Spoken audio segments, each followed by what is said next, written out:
Salut les traders, salut les traders. Allez, un météo bourse. On va analyser le Nasdaq, le pétrole, le gold. Hier, ça a été un carton plein, les amis, en live. Je vais vous montrer ça. Et je vais répondre à quelques questions qu'on va poser sous les vidéos. Quand vous mettez des commentaires, vous me posez des questions sur les formations, sur comment ça se passe. Alors, les formations, c'est pendant 4 semaines en ligne, 100% en ligne et en live. Je fais que du live. La première semaine, c'est une semaine théorique où on va décliner toute la méthode. Et puis, on va apprendre aussi de l'analyse, on va apprendre à faire des plans de trading, à maîtriser son comportement avec des actions à mener pour maîtriser ses comportements.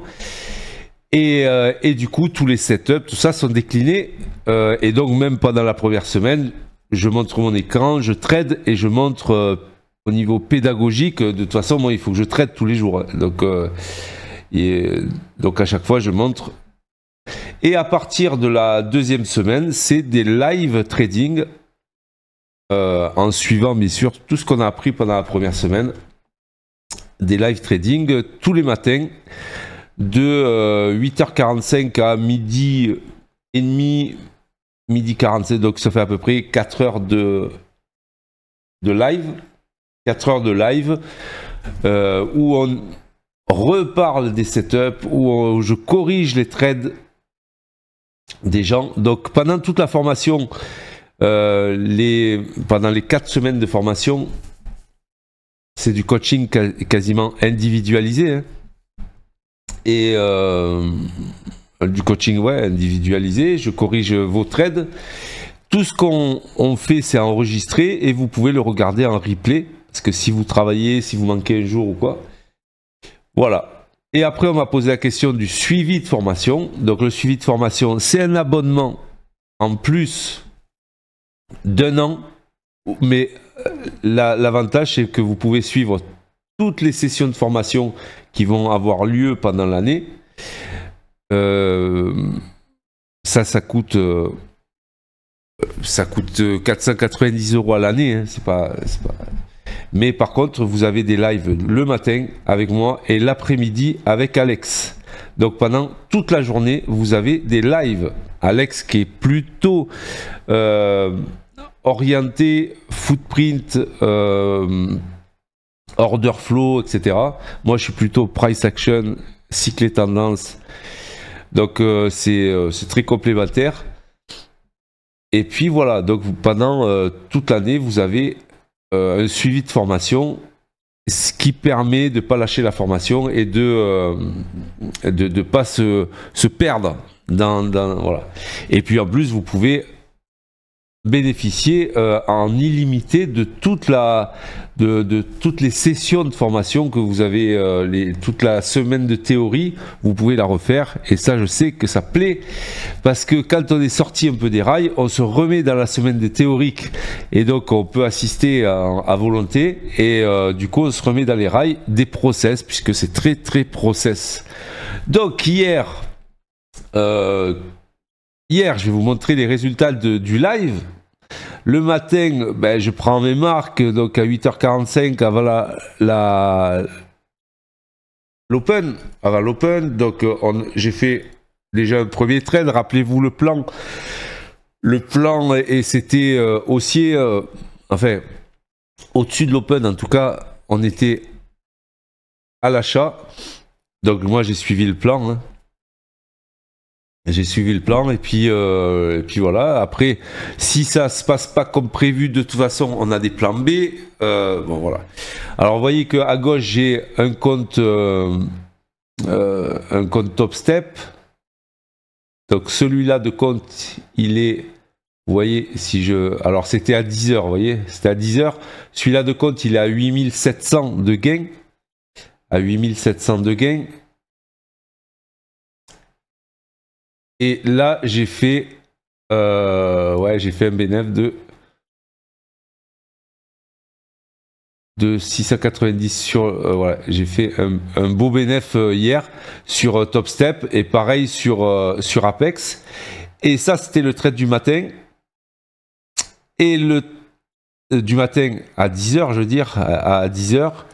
Et ensuite, j'ai repris un autre trade. Là, c'était midi 38, vous voyez, en fin de live. Donc, je l'ai pris un peu avant, mais j'ai fait la capture à midi 38. Et du coup, rebelote, alors je change de compte quand c'est comme ça.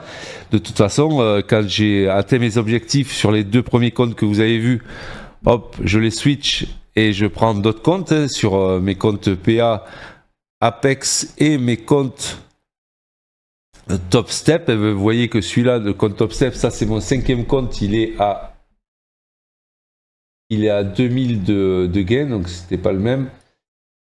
Et puis voilà. Et donc voilà comment ça s'est passé. C'était une matinée parfaite. Ça se passe pas tout le temps comme ça. Quand il y a des pertes, eh bien, il y a des pertes.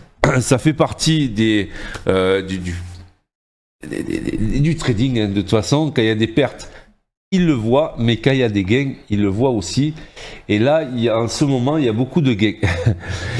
Voilà, je suis en période vraiment fast, on va dire, sur le trading, parce que bah, du coup je vais faire un gros retrait là très bientôt sur Top Step, parce que j'ai beaucoup d'avance. J'ai un compte qui est à 22 000 de gains, puis les deux autres, il y a 2 autres qui sont à 13 000, vous voyez. Alors je peux retirer 5 000 par compte, et là je pense que je vais retirer sur 4 comptes, 4 fois 5 000. Donc je vais retirer 20 000 sur Apex, sur Top Step là, dans les prochains jours. Je suis pas pressé. Voilà pour ceux qui me demandent pour les formations. Après, c'est éligible CPF, hein, et donc profitez-en. C'est peut-être la dernière année que je fais ça, hein, parce qu'après il y a d'autres projets, tout ça. Donc profitez-en. Il y a une session par mois, vous écrivez à info, vous avez toutes les coordonnées sous la vidéo. Et puis voilà. Donc maintenant, allez, l'analyse sur le Nasdaq. Donc hier, qu'est-ce que c'est pas ça hier? Regardez-moi ça. C'était de la folie. Donc au moment où je vous ai fait la vidéo, on était à 7h, on était là à peu près 6h, 7h. Donc évidemment, voilà. Donc j'ai attendu de voir ce qui se passait. Évidemment, là, c'est allé tout droit. Donc du coup, nous on en a largement profité. Ensuite, je vous avais dit que en fait, c'était cette oblique là qui était un peu la target. Donc on a cassé l'oblique hier et on est allé chercher, regardez, un niveau, c'est le niveau de la ligne de coup ici. Voilà. Et surtout ce qu'on est allé chercher, et ça je pense que vous l'avez pas, à part les intrading, hein, ça c'est sûr, c'est les 61% de Fibo dynamique du Senjoku. Regardez comme c'est propre. Les 61%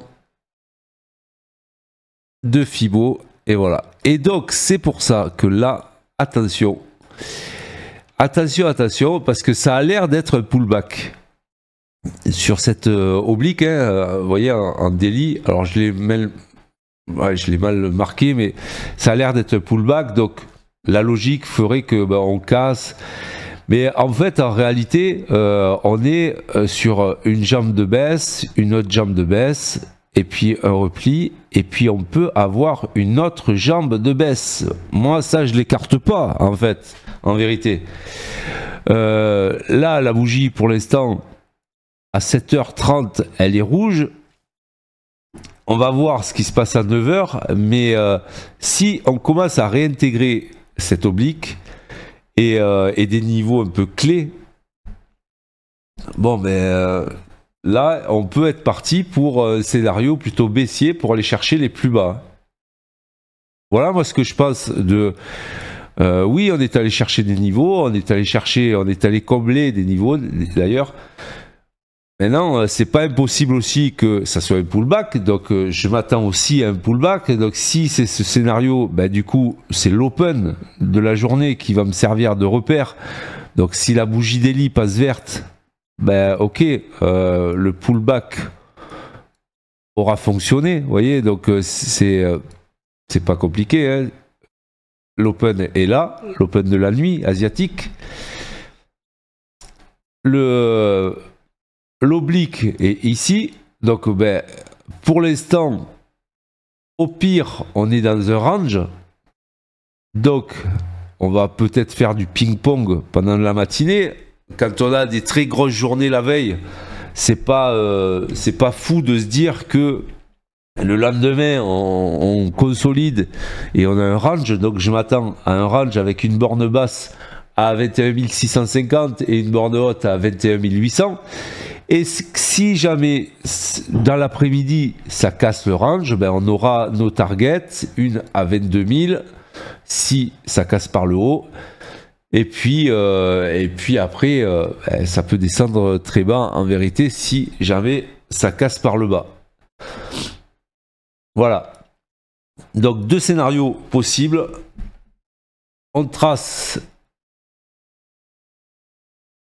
une boîte. Et voilà. Et la direction que prendra la cassure sera, à mon avis, le nouveau plan. Là, pour l'instant, je dirais que le plan, il est plutôt de faire un range entre ces deux bornes. On a des acheteurs en bas, on a des vendeurs en haut. Donc voilà.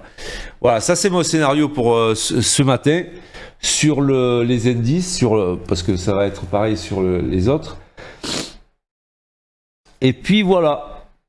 Et cet après-midi, ben, suivant où ça casse, on suivra ce que nous dit le marché.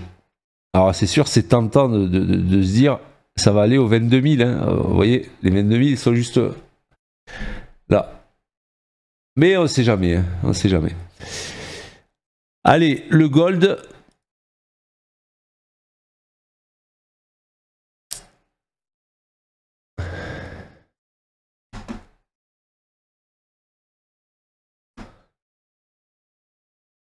Bim. Bim, bim. C'est quoi cet oblique là? C'est quoi cet oblique? Ok. Ça, là je suis en daily, hein. Donc vous voyez, en daily, on est allé chercher. D'ailleurs, je crois que ben, c'est pour ça que j'avais noté cette zone d'ailleurs.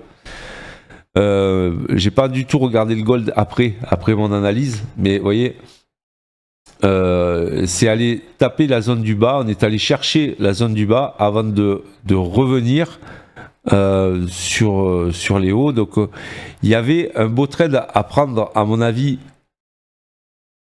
Ouais, il y avait un beau trade à prendre sur la réintégration de l'open. Et du coup, bim, et même le matin c'était pareil. On l'a fait deux fois en fait ce trade. Fait pas moi. Donc ouais, évidemment. Là, il y avait un beau trade à prendre pour aller chercher cette zone que j'avais notée hier dans l'analyse d'hier de Météo Bourse. Donc quand on est revenu sur la value area, ben, du coup on est remonté et puis on est reparti sur de la même zone. Donc c'est un beau range et là où on est actuellement, on est sur la même zone. Donc ça peut avoir les mêmes effets en vérité. Du coup, attention, cette zone-là, c'est une zone plutôt vendeuse, jusqu'à preuve du contraire. C'est une zone plutôt vendeuse. Toutes ces mèches-là que vous avez là, ici, on va marquer toutes les mèches. Si jamais ça casse par le haut, ok, si jamais ça casse par le haut, ok. Mais bon, a priori, pour l'instant, c'est une zone vendeuse.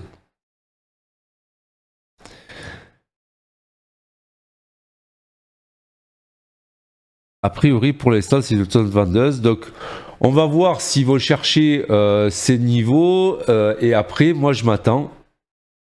Là, je m'attends sur les 26 660 d'avoir une vente à faire. Je vais le surveiller, en tout cas. Je vais le surveiller. Si jamais ça casse cette mèche par le haut, ok, pour aller chercher les plus hauts. Ça peut être intéressant le gold. Hein. Ok pour les plus hauts. Et par ici, c'est ok pour les plus bas. Donc, ok, ça c'est le niveau bascule, ce que j'appelle le niveau bascule. Un niveau très important. Voilà. Ok, c'est assez simple. Là, c'est un niveau où il y a eu énormément de vendeurs. Donc, si jamais les acheteurs arrivent à passer cette défense, bon, ok, on va aller sûrement chercher les derniers plus hauts. Hein.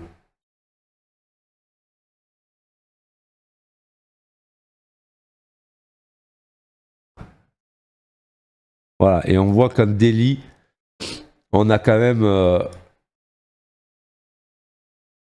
on est quand même sur des zones plutôt vendeuses. On voit que chaque fois que ça remonte tout là-haut, bim, ça repart. En fait, on latéralise. Vous voyez, le truc, c'est ça. C'est que on a eu une grosse impulsion baissière suite à une grosse hausse du gold. Une grosse réaction baissière. Ensuite, du coup, on a du mal à aller chercher les plus hauts. Et chaque fois, bim, c'est repris. Donc, ça serait pas étonnant, là, d'avoir une réaction pour aller chercher les plus bas, voire aller encore plus bas, parce qu'on a eu des réactions très violentes des vendeurs. Voilà, c'est pas si clair que ça, le gold. Donc, du coup, je m'attends peut-être à une vente sur les 26,60, à part si ça casse par le haut, hein, bien sûr. Allez, le Petrolus, et puis après, je vais aller sur le live. Alors, regardez, j'avais... Alors, là, on a un daily. Je vais mettre un weekly. Voilà, waouh. Bon, là, c'est un peu pareil. Regardez. On est sur le haut du range. On va dire que je prends cette mèche. Je prends cette mèche et je la...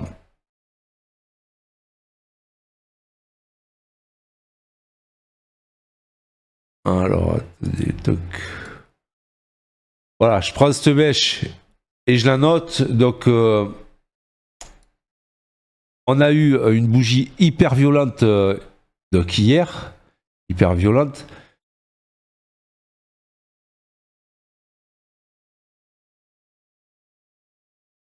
Je ne sais pas si je suis sur le bon contrat là.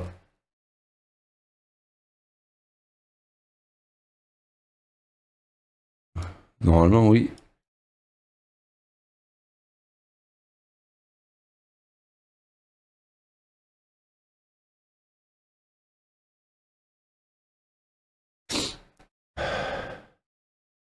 Oui, oui.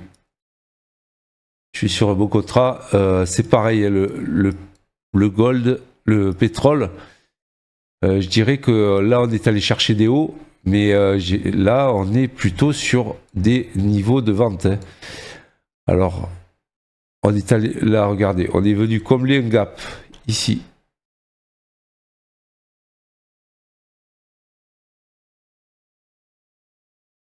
Donc déjà ça va être...